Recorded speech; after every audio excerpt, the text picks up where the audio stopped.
Estudio del cuarto de atrás. Empezamos por su autora.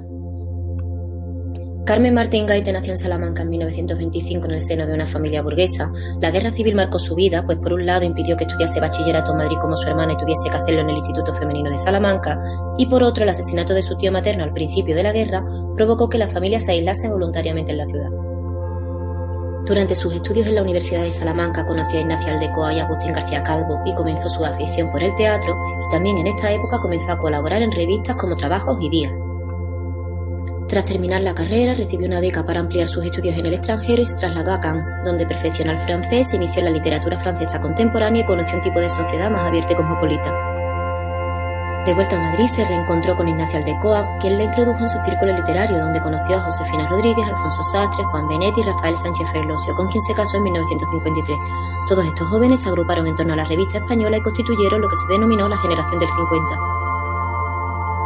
Tras su boda, Carmen Martín Gaite pasó unos meses en Roma, donde contactó con la literatura contemporánea italiana, como Cesare Pavese, Italo Svevo o Natalia Ginzburg.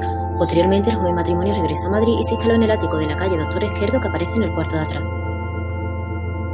El matrimonio tuvo dos hijos, Miguel, que murió a los 6 meses de edad, y Marta, quien murió en 1985. La enfermedad y la muerte de su hija significó una crisis profunda en la obra de ficción de la autora. Carmen Martín Gaite murió en Madrid en el año 2000 víctima de un cáncer. Continuamos con su obra. Toda la obra de Carmen Martín Gaite está marcada por la experiencia y en ella se interfieren todos los géneros. En 1953 comenzó a colaborar en la revista española, donde publicó La chica de abajo. Al año siguiente ganó el premio Café Gijón por su novela corta El balneario y en 1957 obtuvo el premio Nadal por Entrevisillos. Durante la década de los 60 continuó escribiendo narrativa. Tras un paréntesis de 11 años en los que se dedicó a la investigación, volvió a publicar novelas como Retahíla, Fragmentos de interior, El cuarto de atrás y Cuentos completos. Tras otro silencio narrativo producido por la muerte de su hija Marta, aparecieron Caperucita en Manhattan, Nubosidad variable, La reina de las nieves, Lo raro es vivir, Irse de casa y Los parentescos. Además de narrativa, Carmen Martín Gaite tradujo obras de otros idiomas, escribió poesía, literatura juvenil, especialmente cuentos, crítica literaria y colaboró en varios guiones para televisión española. En cuanto a sus logros destacan, fue la primera mujer a la que se le concedió el Premio Nacional de Literatura con El cuarto de atrás en 1978 y ganó en 1994 el Premio Nacional de las Letras por el conjunto de toda su obra, obtuvo el Príncipe de Asturias en 1988 y fue una de las autoras más premiadas en la segunda mitad del siglo XX. A continuación veremos las etapas en su obra. Podemos distinguir 3 etapas en sus obras atendiendo a 3 criterios. Por un lado, el momento histórico en que se escribieron, por otro, la madurez vital y literaria de la autora y por último, los años de publicación de las obras. La primera etapa se desarrolla entre 1958 y 1963 y es una narrativa realista y testimonial en la que los personajes y los conflictos están influidos por el ambiente vivido bajo el franquismo. En sus obras, Carmen Martín Gaite, inspirada por un humanitarismo noble, se solidariza con los pobres y con una existencia sin apenas horizonte. Se incluyen aquí El balneario, Entre visillos, Las ataduras y Ritmo lento. La segunda etapa se desarrolla entre 1974 y 1978. Son novelas escritas en la transición política en las que sobresale la mirada analítica del reciente pasado histórico, la defensa de la comunicación entre los seres humanos y el deseo por renovar los modos de narrar. En esta etapa, la autora abandona su originario neorrealismo y se decanta por el relato intimista, mediante el cual plantea un análisis de la relación entre las personas que hacen factible la plenitud del individuo. En estos relatos predomina el diálogo. Se incluyen aquí Retahíla, Fragmentos de interior y El cuarto de atrás. La tercera etapa se desarrolla entre 1990 y el año 2000 y son novelas escritas en plena democracia. Es una literatura muy personalista y además de acentuado culturalismo, en la que se diluyen las fronteras entre novela y otro tipo de libro de difícil clasificación, mezcla de autobiografía, ficción y ensayo. En esta etapa se distinguen 2 grupos, por un lado aquellas en las que predomina el peso de lo tradicional, como Caperucita en Manhattan y La reina de las nieves, y por otro, aquellas en las que predomina el tono intimista y lírico, como Nubosidad variable, Lo raro vivir, Irse de casa y Los parentescos. En estas obras la autora proyecta una mirada crítica al pasado, aunque positiva. Es duro vivir, pero merece la pena. Comenzamos con el estudio del cuarto de atrás.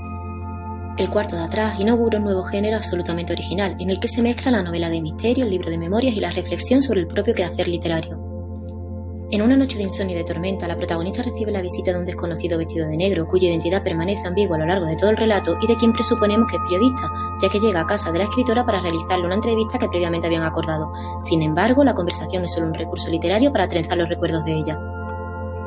La extraña relación que se va creando entre ella y ese interlocutor desconcertante le sirve a la autora para relatar una serie de recuerdos de infancia y de juventud, su niñez en Salamanca, las amigas, las novelas rosas, la figura del dictador y la de su hija Carmencita, que se desgranan confundidos con sus reflexiones sobre los sueños, el amor, la escritura y la memoria. Una llamada telefónica de una mujer interrumpe el relato y desconcierta a la autora, pues quien llama, Carola, parece ser la pareja del misterioso hombre de negro que acusa a la protagonista de ser su amante. La misteriosa llamada termina sin llegar a nada claro y la protagonista y su interlocutor retoman el diálogo. El desenlace de la novela es el final de la fantasía de la escritura de la obra y viene determinado por la irrupción de la hija de Carmen, quien regresa después de pasar la noche con unos amigos. La alusión a la tormenta y a ciertos vestigios de la visita, 2 pasos en la sala, la cajita dorada, prolonga la duda acerca de la presencia afectiva del misterioso hombre de negro en el piso de Carmen. Ahora analizaremos la acción. La acción de la obra es mínima, las largas digresiones y el diálogo constituyen el eje del relato. Pasamos a los temas. En primer lugar, podemos señalar la búsqueda de interlocutor, que es un tema frecuente en las obras de Carmen Martín Gaite. La autora busca la comunicación frente a la soledad, lo que la hace inventar a un interlocutor a su medida, el hombre de negro que va a escuchar lo que quiere contar, los recuerdos y reflexiones personales, sus sueños, el prototipo de la mujer en la dictadura que rechazó completamente y el pasado político, ideológico y cultural de la posguerra. En este sentido, el hombre de negro aparece para avivar su memoria y recuperar un pasado que durante muchos años había estado dormido, pues la omnipotencia de Franco suponía encerrar los sueños y la libertad de la protagonista en el cuarto de atrás. Otro de los temas es la intertextualidad. En la obra se intercalan muchos textos de otras obras, autores o géneros. Se trata de una novela autobiográfica, de misterio y fantástica, sentimental y del género dramático. Aparecen autores como Todorov Kafka, junto a referencias propias de la cultura popular como la novela rosa, las coplas populares y los boleros, el cine, el arte, el teatro, incluso alguna obra de Carmen Martín Gaite como El balneario Entre visillos. Otro de los temas es lo fantástico, que Martín Gaite incorpora por influencia de Todorov. Desde el principio de la obra aparecen elementos fantásticos que hacen evadirse al lector en un mundo misterioso de la mano de una noche tormentosa, un hombre misterioso de negro, una llamada en mitad de la noche, un montón de papeles que crecen sin descanso en un escritor tecleando, un manuscrito terminado o una cajita dorada. Algunos de los elementos fantásticos que aparecen en la novela son la cucaracha, que revela la influencia de Kafka y que produce miedo, terror y angustia a la protagonista, el infierno, lo demoníaco, presente tanto en el grabado de Lutero como en la noche infernal en la que sucede el encuentro entre la narradora y el hombre vestido de negro. Otros elementos fantásticos son el espejo, que sirve para recuperar el pasado, como el espejo de la cocina que transporta a la protagonista a Madrid y los días que pasaba allí durante su infancia, Cunningham o la isla de Bergay, creadas en la imaginación de la escritora para refugiarse y evadirse de la realidad, y la conversación telefónica con Carola. Otro de los temas es la memoria recuperada a través del diálogo. La obra en sí se concibe para recuperar la memoria perdida, una memoria que ha estado en silencio durante los años de la dictadura y que es tras la muerte del dictador cuando recobra la voz. Para ello, el hombre de vestido de negro desempeñará un papel fundamental. Carmen Martín Gaite recurre al diálogo junto con el monólogo interior para recuperar sus recuerdos. Entre los temas que recuerda son la guerra y la posguerra, el eje principal de su memoria es el trasfondo social, cultural y político de este periodo, la escasez de alimentos, la falta de libertad, las costumbres. Otro tema es la familia, la niñez en Salamanca, las visitas a casa de su abuela en Madrid, los juegos con su hermana, el viaje a Burgos. Recuerda también la amistad con su compañera de instituto con la que inventó la isla de Bergay o con el hijo de su vecino, el amor con el chico que le escribía cartas diciéndole que se iba a Portugal y recuerda la novela rosa a través de las coplas de Concha Piquero de las lecturas de la protagonista. Otro de los temas es la literatura como refugio. La literatura tiene un poder terapéutico en la historia de la protagonista. Comienza a escribir cuando estalla la guerra civil para evadirse del miedo de la guerra, del frío, de los bombardeos. La escritura le sirve como manera de simbolizar el paraíso perdido de su infancia. El último de los temas que podemos señalar es el miedo.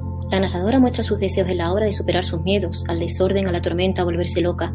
La atracción y el miedo al caos fueron un enfrentamiento constante en su vida y en su obra. A continuación analizaremos los personajes.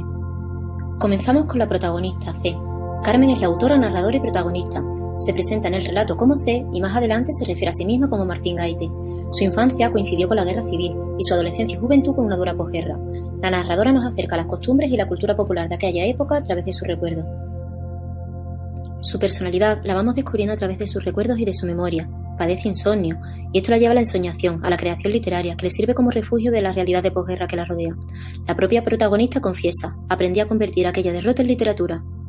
Antes de la visita del hombre de negro vislumbrábamos a una Carmen tímida, solitaria e introvertida, pero a medida que avanza el relato encontramos una Carmen que lucha entre la sensatez y la cordura, que derrocha anhelos de escape, lejos del conformismo. Cuando recuerda su adolescencia no podemos perder de vista la huella que en ella deja la situación política, social y económica del momento, con una dictadura férrea, con una España de costumbres contra la que se rebele, de la que pretende escapar. Sin embargo, aunque Carmen se evadía de todas estas realidades, el miedo estaba en su conciencia y recuerda el fusilamiento de un tío suyo o el miedo que su madre sentía al escuchar los camiones parándose o pasando por la plaza de los Bandos. No obstante, observamos que la protagonista quiere superar sus miedos antiguos, miedos culturales, miedos franquistas. Otra de sus características es su desobediencia a las leyes, al orden y a la limpieza, con las continuas referencias al caos. Pasamos al hombre de negro, que es el personaje que sirve de excusa a la narradora para recuperar su memoria. Es un personaje literario fantástico que se presenta en casa de la protagonista con unas pastillas de colores cuya función es la de desordenar su memoria para que los recuerdos vayan apareciendo. No sabemos nada de la identidad de este hombre, solo cómo se comporta ante la protagonista. Carola en su llamada nos aporta un dato de su personalidad que nos sorprende, su agresividad.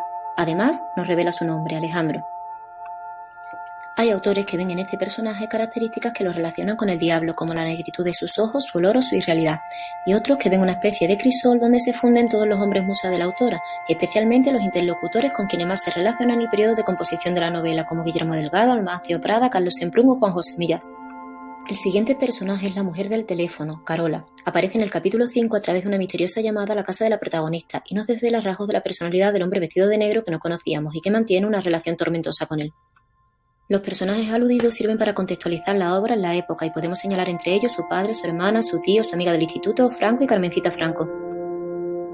Y continuamos con la estructura. La obra se compone de 7 capítulos, cada uno con su título correspondiente que se desarrolla en un espacio distinto. El grueso de la novela se encuentra entre los capítulos segundo y sexto. El capítulo inicial es un preámbulo y el final, con su último párrafo, nos confirma la espiral. La estructura es abierta y en espiral. En el último capítulo se repiten las mismas palabras que al principio, pero hay algunos cambios como los vasos o la cajita dorada. La obra se estructura a partir del diálogo con el hombre de negro, aunque hay otros mecanismos como los monólogos y fugas de la interlocutora y el desdoblamiento de la protagonista, lo que da lugar a un juego de espejo. En la obra se combinan la memoria y los recuerdos en una estructura compleja en la que se mezclan objetividad y subjetividad, fantasía y realidad. En síntesis, el relato se estructura en 2 ejes, el mundo al revés y la ambigüedad. Veremos ahora la explicación del título. El cuarto de atrás tiene un valor polisémico. Por un lado, se refiere a un espacio físico concreto, es el cuarto donde está durmiendo la protagonista en su apartamento madrileño de la calle Doctor Esquerdo, es el cuarto de juegos de su casa de la Plaza de los Bandos, que cuando estalla la guerra civil se convierte en despensa, y también es el cuarto que le legó la memoria de su madre. Tiene también un valor simbólico, es el espacio interior, mental, donde se almacenan los recuerdos. El cuarto de atrás es el símbolo del refugio de las libertades de la protagonista. Ahora veremos la génesis de la novela. La obra arranca en noviembre del 75, con el episodio en el que C, en compañía de su hija y una amiga de esta, asiste al entierro de Franco desde el televisor del bar Perú, cercano a su casa de Madrid. Según afirma la autora, cuando muere Franco, el tiempo, que había estado detenido durante la dictadura, se desbloquea, y es entonces cuando se puede recuperar el pasado sin los límites que le imponía la censura. Veamos el género. La clasificación en un género concreto plantea problemas. La obra mezcla el ensayo sobre el oficio de escribir, un libro de memorias, una novela fantástica y una autocrítica literaria, pues hace referencia a otras obras de la autora como El balneario o Entrevisillo. La influencia de la literatura fantástica se observa en que mantiene la ambigüedad e incertidumbre hasta el final y no aclara si el sueño es real, además por las referencias a la obra de Todorov y a su propia novela El balneario. Además de las anteriores, se pueden observar otras influencias como la de la narrativa autobiográfica, la de misterio, la de tradición cuentística oral, la novela femenina contemporánea, la novela rosa y de folletín, además de observar la influencia de la técnica narrativa cinematográfica y las conexiones con el género dramático. Veremos ahora el espacio y el tiempo. Es difícil separar el tiempo y el espacio en la obra. El tiempo del relato se sitúa después de la muerte de Franco y su duración en sí es de unas pocas horas, desde la noche a la madrugada en que la hija de la protagonista la despierta. La narradora se refiere a diferentes épocas y lugares de su vida en un periodo de unos 50 años. En la obra hay una apreciación temporal del tiempo. Antes de Franco existe el juego, durante la dictadura no, y el cuarto de atrás, el de los juegos, se convierte en despensa. Franco había paralizado el tiempo, pero tras su muerte se desbloquea. También encontramos un tiempo simbólico y literario, el de la isla de Vergay. La obra se sitúa en un piso de Madrid, y en cada capítulo encontramos un cambio espacial, el dormitorio de la protagonista, la cocina. Además hay varios espacios recordados por la protagonista, el cuarto de atrás de la casa familiar de Salamanca, la casa de los abuelos en Madrid, las calles de Salamanca, Burgos o Madrid, el balneario, etc. A cada espacio lo acompaña una situación vivida que da sentido al lugar, la libertad de los juegos de infancia del cuarto de atrás, la aventura prohibida de Burgos, la historia de amor romántico que imagino en el balneario. Además de los espacios reales, se puede hablar de otros espacios mentales y simbólicos como Cunningham o la isla de Vergay. Pasamos a los símbolos. En primer lugar tenemos el espejo, que es un motivo recurrente en la escritura de la autora y sirve como método de desdoblamiento. La protagonista, al verse en el espejo, se aleja del momento presente y se traslada al pasado. Sirve como túnel del tiempo que ayuda a la narradora a enfocar su pasado. El sombrero negro. Lo lleva el interlocutor misterioso y lo deja sobre los folios en el capítulo 2. Debajo de él van aumentando los folios que al final conforman la novela en sí. Simboliza el alter ego de la protagonista en su afán de evolución literaria a través de la agresión de sus memorias. La cucaracha puede relacionarse con la metamorfosis de Kafka y simboliza el cambio y también el miedo quizás a ese cambio. Estos insectos viven en ambientes donde reinan el desorden y destruyen los lugares donde están. Por lo tanto, el hecho de que la narradora exprese su miedo a estos insectos simboliza el temor a la destrucción de sus propias memorias y el pasado. La cajita dorada sirve de puente para que la narradora vuelva a recordar su infancia y el cuarto de atrás. Las pastillas de su interior avivan la memoria y a la vez la desordenan. Esta cajita dorada se relaciona con otros dos objetos, los vasos de té y los folios. Estos 3 elementos nos sitúan en la frontera entre el sueño y la realidad. La cesta de costura y los hilos. La cesta de costura simboliza el taller literario en el que la autora trabaja. Los hilos representan el continuo fluir de historias, recuerdos y sueños que se mezclan en la novela. El desorden y el caos de la cabeza de la protagonista se relacionan con la maraña de hilos multicolores. Otro símbolo es la letra C, que aparece en diferentes objetos que comienzan por esa letra: casa, cuarto, cama, de igual modo que la inicial del nombre de la protagonista y el título de la novela. Cunningham y el escondite inglés. Cunningham es un lugar imaginario que simboliza las ansias de libertad de la protagonista. Es un lugar para escapar de la realidad y para soñar y ser libre. El escondite inglés simboliza el espacio donde se gesta la literatura. La referencia a este juego de niños es el símbolo de la vida de la protagonista. También hace referencia al tiempo detenido. Los muebles y objetos sirven de puente entre el mundo real y el ficticio, son el vehículo para recordar la infancia y el pasado. Entre esos muebles están los libros o los cuadros y grabados, que significan la distorsión entre lo real y lo ficticio. El teléfono y las cortinas son elementos que abren y cierran espacios de conexión. La ventana abierta simboliza la libertad de la novela. La barandilla es el símbolo de la razón frente a la locura. La chimenea aparece como símbolo de buenos momentos, las estrellas son una metáfora de sus noches de insomnio y el aire presenta el matiz de miedo y de misterio. El baulito de hojalata simboliza el recuerdo, las piedrecitas blancas simbolizan el camino de ida y vuelta de su mente y las miguitas de pan que desaparecen simbolizan el olvido, siempre enmarcadas en los cuentos populares. Veamos la finalidad. La finalidad de la obra es la recuperación de un tiempo que se creía perdido. La autora pretende recuperar la memoria desde una triple perspectiva: colectiva, sentimental y personal. La memoria colectiva describe la realidad de la República, la guerra civil y la posguerra y hace referencia a la represión política, el adoctrinamiento de la mujer y la decadencia económica. En cuanto a la represión política, la autora describe la época de posguerra de forma negativa y relata la sensación de miedo que impregnó a la sociedad. Señala la gran falta de seguridad y tranquilidad entre los españoles que sufrieron el temor a la represalia. Su única defensa era el silencio. En cuanto al adoctrinamiento de la mujer, el régimen franquista impuso en la mujer el rol tradicional de madre y esposa a través del establecimiento del servicio social. Pero Martín Gaite manifiesta su inconformismo ante estas obligaciones. Se critica además la amenaza negra de quedarse soltera. A las mujeres se les impedía adoptar atuendos chocantes, reírse a carcajadas, fumar o usar una jerga similar a la de los chicos. Por lo que respecta a la decadencia económica, se describe la situación de pobreza y precariedad de ese tiempo y se mencionan conceptos de posguerra como fiscalía de tasas, cartilla de racionamiento, comisaría de abastecimientos y transporte. En esa situación de precariedad destacó el extrapello. Los españoles que podían permitírselo almacenaban alimentos. En la novela, Martín Gaite relata cómo el cuarto de atrás de su casa, que había sido hasta entonces su cuarto de juego, se transformó en despensa en esa época. Por su parte, la memoria sentimental se relaciona con los elementos que conforman la rutina y la cotidianidad de la época y que marcaron culturalmente a las generaciones de posguerra. En este sentido, se incluyen medios de comunicación, las costumbres más relevantes de la época y las celebridades admiradas por esta generación. En los medios de comunicación se hace referencia a las revistas, lecturas y crónicas, las novelas y el cine. Se habla también de la radio y los boleros y muy brevemente del jeromín y el tebeo. En cuanto a la literatura, se hace hincapié en dos escritoras, Carmen de Caza y Elizabeth Mulder, que representan características bastante opuestas.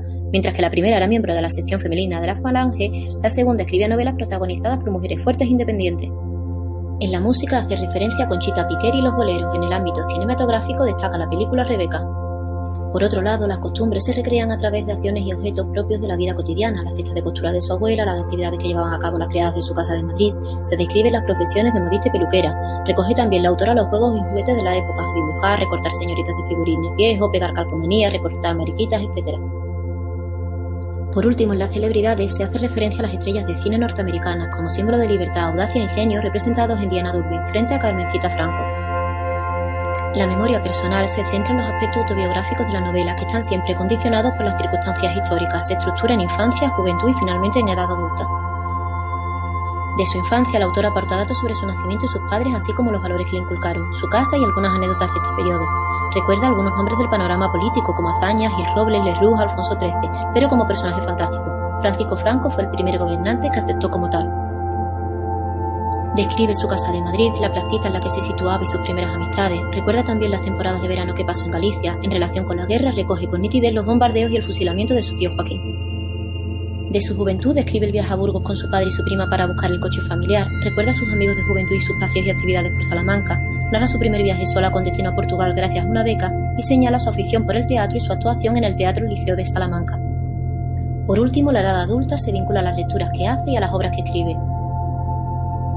En el cuarto de atrás, la biografía trasciende a lo personal para convertirse en una crónica social y en menor medida política de la España de posguerra. Y terminamos con el estilo.